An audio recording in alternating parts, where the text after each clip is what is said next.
दोस्तों नमस्कार, स्वागत है आपका आज दिन भर के मुख्य समाचारों में। यदि आपने अभी तक वीडियो को लाइक नहीं किया है तो लाइक कर दें और चैनल को भी सब्सक्राइब कर लें।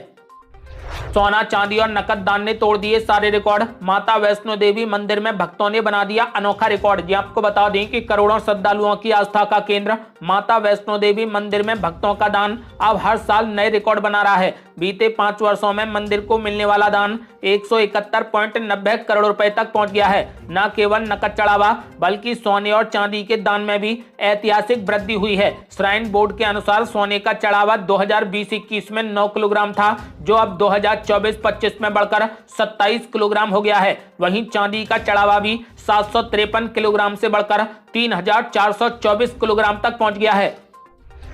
उत्तर प्रदेश सरकार ने किसानों को लेकर लिया बड़ा फैसला। गेहूं की खरीद हो गई शुरू। किसानों को लेकर योगी आदित्यनाथ ने अफसरों को दे दिए सख्त निर्देश। जी आपको बता दें कि उत्तर प्रदेश सरकार ने आज से गेहूं की खरीदारी शुरू कर दी है। गेहूं खरीद 6500 केंद्रों पर 15 जून तक जारी रहेगी। केंद्र सरकार ने गेहूं का समर्थन मूल्य 2425 रुपए प्रति क्विंटल निर्धारित किया है, जो पिछले वर्ष से 150 रुपए प्रति क्विंटल अधिक है। आपको बता दें कि मुख्यमंत्री योगी आदित्यनाथ ने अधिकारियों को सख्त निर्देश दे दिया है कि किसानों को 48 घंटे के भीतर भुगतान कर दिया जाए।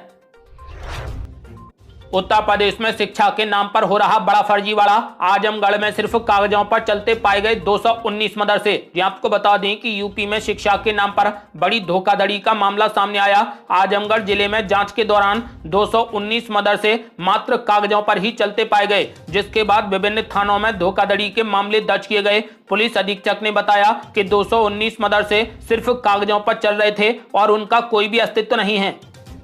दिल्ली की नई मुख्यमंत्री रेखा गुप्ता ने खुद संभाली कमान। अब दिल्ली से जल्द मिटेगा प्रदूषण। जी आपको बता दें कि दिल्ली से वायु प्रदूषण को तुरंत खत्म करने के लिए व्यापक अभियान शुरू हो गया है। मुख्यमंत्री रेखा गुप्ता ने खुद इसकी बागडोर अपने हाथों में ले ली है। मुख्यमंत्री ने कहा कि दिल्ली को प्रदूषण मुक्त बनाना हमारी सरकार की सर्वोच्च प्राथमिकता है। हम दिल्ली वालों के लिए स्वच्छ, हरित और स्वस्थ भविष्य सुनिश्चित करने के लिए प्रतिबद्ध हैं।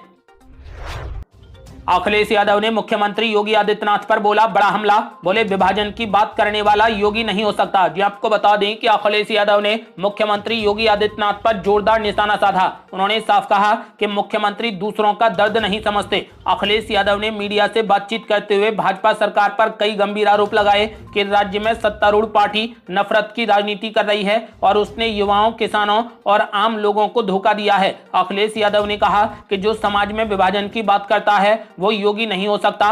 भगवा वस्त्र पहनने से ऐसा नहीं हो जाता। व्यक्ति विचार और भाषा से योगी बनता है।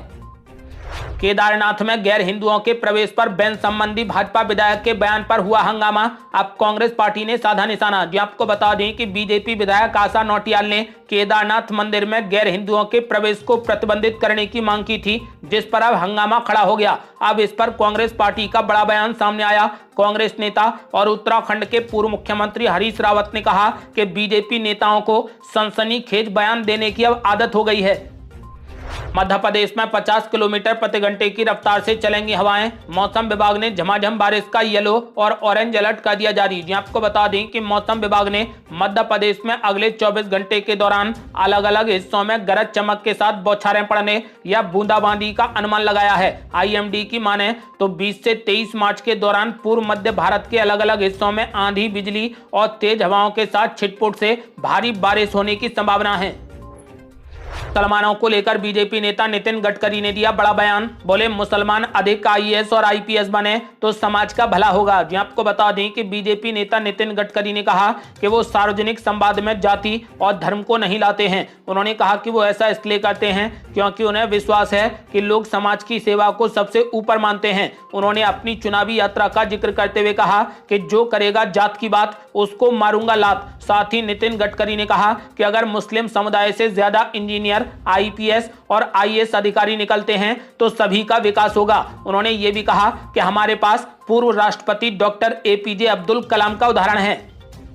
झारखंड में पड़ने लगी भीषण गर्मी। 7 जिलों में 40 डिग्री के भी पार पहुंच गया तापमान। मौसम विभाग ने येलो अलर्ट कर दिया जारी। आपको बता दें कि झारखंड के 7 जिलों में तापमान 40 डिग्री सेल्सियस को भी पार कर गया है। इसको लेकर मौसम विभाग ने कुछ जिलों में गर्म हवा चलने के कारण येलो अलर्ट जारी कर दिया है।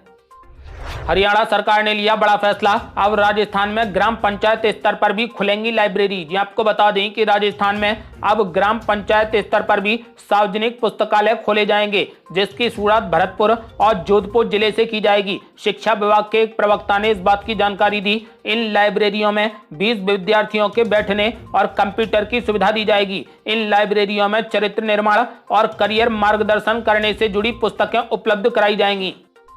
तेलंगाना के मुख्यमंत्री रेवंत रेड्डी द्वारा महिला पत्रकार की गिरफ्तारी करवाने को लेकर भड़क गई भाजपा। कहा कांग्रेस का मतलब डीएनए ऑफ इमरजेंसी। जी आपको बता दें कि तेलंगाना में महिला पत्रकार की गिरफ्तारी को लेकर भाजपा ने कांग्रेस पर जमकर हमला किया। बीजेपी के राष्ट्रीय प्रवक्ता शहजाद पूनावाला ने कहा कि कांग्रेस पार्टी ने हमेशा से मीडिया के अधिकारों पर कुठाराघात किया है। इंदिरा गांधी ने इमरजेंसी के दौरान मीडिया पर सेंसरशिप लगाने का काम किया और पंडित नेहरू ने एक संशोधन लाकर मीडिया के बोलने की आजादी पर अंकुश लगाया। और अब मुख्यमंत्री रेवंत रेड्डी अभिव्यक्ति की स्वतंत्रता और मीडिया अधिकारों को दबाने का प्रयास कर रहे हैं। उन्होंने साफ कहा कि कांग्रेस का मतलब डीएनए ऑफ इमरजेंसी है।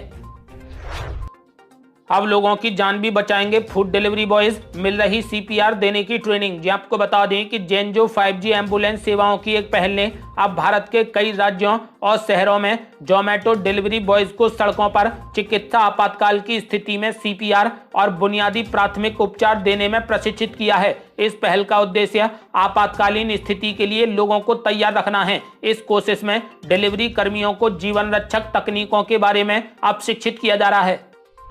वीर सावरकर पर बयान देकर चारों तरफ से घिर गए असदुद्दीन ओवैसी। रणजीत सावरकर ने भी साधा निशाना। जो आपको बता दें कि असदुद्दीन ओवैसी ने अपने बयान में कहा कि सावरकर को लेकर वे हमेशा खुलकर अपनी राय रखेंगे और किसी भी सियासी दबाव में नहीं आएंगे। साथ ही उन्होंने ये भी कहा कि वे जिहुरी तरीके से मुकाबला करेंगे और इंशाअल्लाह जीत उनकी होगी। आपको बता दें कि असदुद्दीन ओवैसी की इस टिप्पणी के बाद विरोधियों ने उन पर जमकर निशाना साधा। वीर सावरकर पर ओवैसी के बयान ने सियासी हलचल मचा दी। ओवैसी के बयान ने बीजेपी सहित कई संगठनों और राजनीतिक नेताओं को आक्रोशित कर दिया है। वीर सावरकर के पोते रणजीत सावरकर ने ओवैसी को आड़े हाथों लेते हुए उनके बयान को राष्ट्र विरोधी करार दिया। उन्होंने कहा कि ये व्यक्ति लगातार देश की विचारधारा के खिलाफ बयानबाजी कर रहा है और इसके खिलाफ सख्त कानूनी कार्रवाई होनी चाहिए।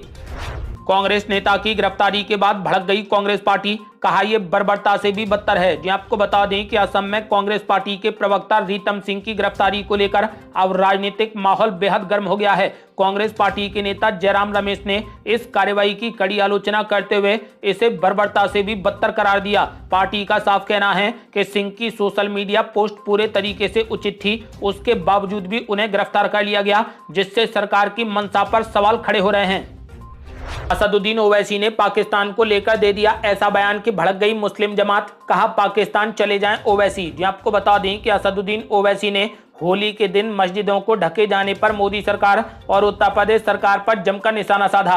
असदुद्दीन ओवैसी ने यह तक कह दिया कि वो लोग डरपोक थे जो पाकिस्तान चले गए। भारत में रहने वाले लोग इस भारत को अपना वतन मानते हैं। उनके इस बयान के बाद दूसरी पार्टियां तो उनका विरोध कर ही रही हैं, लेकिन अब ऑल इंडिया मुस्लिम जमात के अध्यक्ष मौलाना साबुद्दीन रिजवी भी उनसे नाराज हो गए। मौलाना साबुद्दीन रिजवी ने कहा कि ओवैसी साहब को मैं बताना चाहता हूं कि वो हिंदुस्तान के पड़ोसी मुल्क पाकिस्तान, अफगानिस्तान और बांग्लादेश चले जाएं। जब वहां पर वो सुरताल अपनी आंखों से देखेंगे तो उनको अक्ल आ जाएगी और समझ भी आ जाएगी। इसके बाद वो भारत वापस आकर चिल्ला चिल्ला कर कहेंगे कि भारत में मुसलमान सुरक्षित हैं और उन्हें कोई खतरा नहीं है। उन्होंने कहा कि रमजान का महीना इबादत के लिए है, किसी धरना प्रदर्शन के लिए नहीं है। आज के लिए बस इतना ही। कल फिर जुड़ते हैं कुछ बड़ी खबरों के साथ। तब तक के लिए नमस्कार।